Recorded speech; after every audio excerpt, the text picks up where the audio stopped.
You support the migrant hotel protests. 0207 862 2222. Get your calls in now.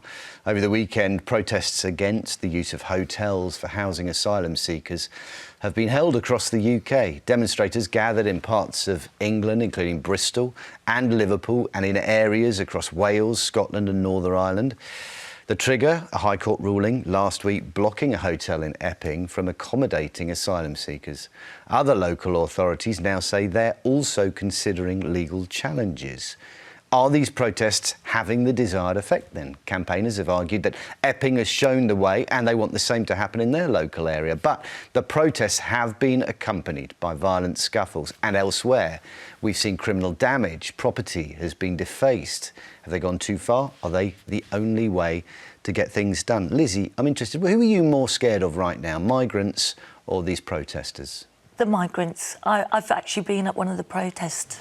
It's very near me in Aldershot, and it was actually friendly and peaceful. There were mothers there, grandmothers, dressed in pink, but showing their real concern of what's happening in their town. And people are really worried. And I'm afraid this government seems to not be doing anything or reading the room. I mean, we've already, up to date since Starmer's been in, 51,541 over, since he's got into power. Him smashing the gangs so is that not the numbers? happening. Is that the numbers in hotels? Because they've gone down, haven't they? No, but look, it's a huge, huge crisis. They've pledged to shut down asylum hotels. Yeah, and they're going to be what?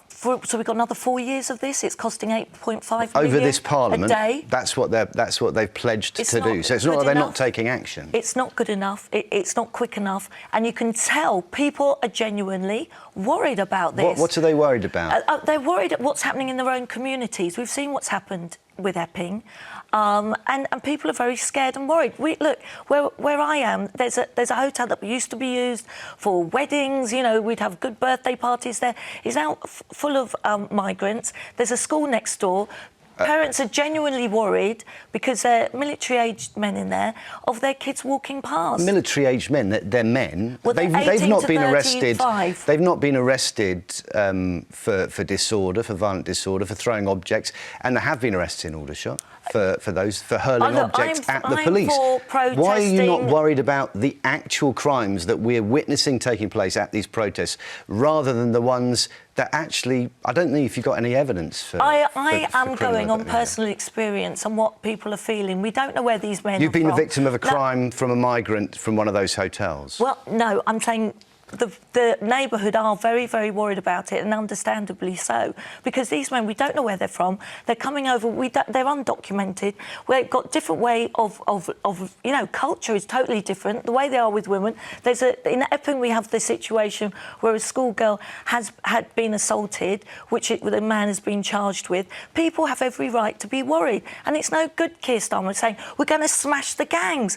All he's doing is smashing the records with them coming over. He couldn't even smash the top of his boiled egg. They don't seem to be doing enough, and that is the problem. The people don't feel they're being listened to. OK.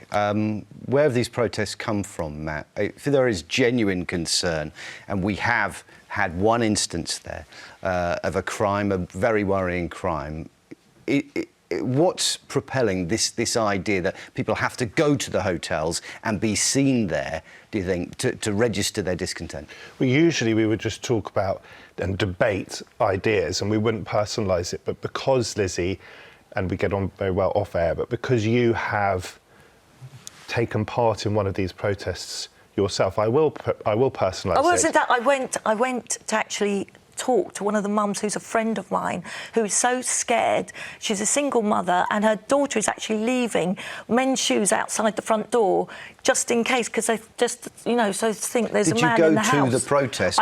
No, I didn't actually protest myself. But did you go to the protest? Yes, I went to see my friend who was there. So you were part of the number of people that were there? I went to see my friend who was protesting. You could have seen her afterwards in her own home to talk to her there. Well, no, I was driving by. As I say, I'm 20 minutes away.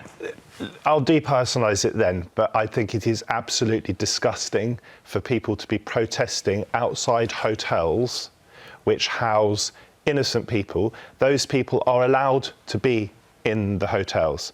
If you disagree with the government's policy or the effectiveness of this government's policy, then protest by all means, exercise your right to protest against the government, and do it outside Parliament. Do not do it outside the temporary homes of people, many of whom will be vulnerable, and all of whom are innocent until proven guilty of anything. I think it is the worst of us. I think it is about as un-British a value to protest outside an asylum hotel as you could almost conceive of. The right to protest is one that is enshrined in our Yeah, culture but I and in our can't law come and as protest well. outside Lizzie's house. But If I think you're a bad egg, I can't come and protest outside your house because that would be deemed to be harassment. So there is a dividing line, and quite rightly so, under the law of this land, between protest, which I support, of course, and harassment. And for me, this constitutes harassment. And I'll go further than that. I think the fact that a man who conceivably could, and please may this not come to pass, be our next Prime Minister, Nigel Farage, the fact that he is actively encouraging people peacefully, he says, fine, but to protest outside the homes, the temporary homes of other people, I think is absolutely outrageous. And I hope people watching this programme today realise that there is a sort of line in the sand moment that we're facing as a country. OK, let's find out. Who do we want to be? Who do we want to be? Let's find out exactly that. Diana's in East Sussex. Is there a hotel where you are, Diana? And have you been part of these protests? Absolutely not, and I'm listening very clearly to your comments. Good morning, by the way. Good morning, Diana. It is rather shocking, isn't it, that we see the British people reacting this way. But I think you have to remember that there's a break point, and I think a lot of people are reaching break point because they see so many of our own people. I mean, when I originally rang up to Mr. Jeremy Vine, I was talking about our I can't say the town, our station had 5 outdoors people homeless, and they're not put in hotels, they're not provided the food and mobiles and bicycles. And I think the government's getting to the point where they're saying, we're doing what we can, but we can't stop the gangs. The Rwanda was a stupid idea. I lived in Kenya, Uganda. I was evicted from Uganda with Idi Amin. I was homeless. We lost everything. I'm white British, and of course I came back here and I had a home to go to, well, when I got myself sorted out. But a lot of these people are young men, and I see them playing tennis most days on our tennis courts. They have bicycles.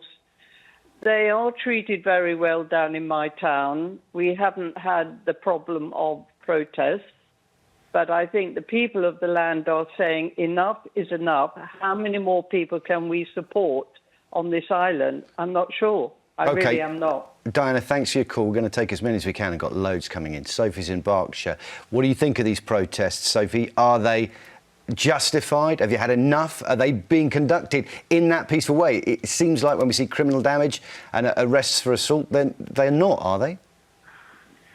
I think the majority of people go to them with honourable reasons, and I think sometimes motions have not been carried unless people have protested enough and people's voices have been heard, that people go, enough's enough. And as that lady rightly said, there are veterans and our own people living on the streets who some, to no fault of their own, why can't they, help rehabilitate those people, get them back into the country and supporting them? So, Sophie, why can it not be both? Why can it not be both? Why does the fact that some people can't get a home in this country give us the right to stand outside a hotel and shout dirty, dirty people, which is what we've witnessed this weekend? Yeah, I don't agree with people who are saying racial slurs and things, but I'm sure there are other people... Why isn't the crowd then shutting them down and say you can't behave that way? As I said, I just think that people are just fed up and irritated by what's going on. There are other countries where they house them in suitable environments where they get nurses and support and things like that, but don't take over the hotels where, they could put more money in supporting the homeless. Yeah, they haven't taken over the hotels. That's where they've been placed. And obviously they're not operating as hotels. They are now asylum rehoming centres. They're processing hubs. So they're not really 4 or 5 star hotels anymore, are they? They're dormitories. Yeah, I just think there needs to be a healthy balance, and more money needs to be put towards supporting our own first. And maybe if that was publicised more, you know, oh, we're taking this % of homeless people and we're going to be putting them in sheltered accommodation in hotels, people might go, OK, well, it doesn't seem that bad. Well, we did it during COVID. We managed to find homes for homeless people during COVID. Thanks for your call, Sophie. Let's take another one. Grace is in London. Do you support these protests, Grace? No, absolutely not. I mean, a lot of the money that's being spent on hotels is coming out the overseas aid budget, so I really wish that money were instead going to people who are literally starving to death. But these protests are just really silly and not achieving anything. The historian Tom Holland, amongst others, has commented on how a lot of the values that we now take as a given in our society, like the idea that we should care for people in need, as some others have expressed, we should care for people in need if they're veterans or other, those values have come into our culture partly because of the teachings of Jesus. They're not inherent to us being white British people, and we're actually abandoning those values of respect for others and being civil, and instead acting, some people outside these hotels, in a really not nice way that's not representative of what we might consider to be British values. And we're presuming that people who come from elsewhere are inherently less civilised than we are because they're brown. That is what people are presuming. And it's ridiculous and illogical and historically inaccurate. OK, Grace, I want to put that to Lizzi. Lizzi, we are abandoning British values in the way that we are treated. If people are standing on a street corner in front of a hotel and shouting dirty, dirty people, what part of being British does that represent exactly? I would never agree with that, but I agree with having freedom of speech. We're doing it with responsibility. And the protest that was happening in Aldershot outside the hotel was extremely peaceful. As I said, there were mothers. There were arrests. There were people hurling missiles. They were dressed in pink. What I saw and witnessed. What they're wearing doesn't count, does it? But they were saying they want the best for their communities. They're scared for their own people. This misses the point. The first order of any government is to look after its own people, and we can hear from and when the you callers, see disorder on the streets, we can hear from the callers that people are saying, "Look, enough's enough." When you see disorder on our streets, then it's a government's responsibility to clamp down on that. Well, yeah, I don't want disorder. I don't want, nasty words being shouted. As I said, freedom of speech. We're protesting with responsibility. Whether people are worried peaceful, and people are scared. Whether people are being peaceful or not misses the point. Of course, they should be peaceful, but they also should not be harassing people in their temporary homes. And as I say, and I can't be clear enough about this, that is un-British. And by the way, there is no such thing as the people or the British people or the people have had enough. People have very different views in this country. There are lots of different constituencies of views in this country.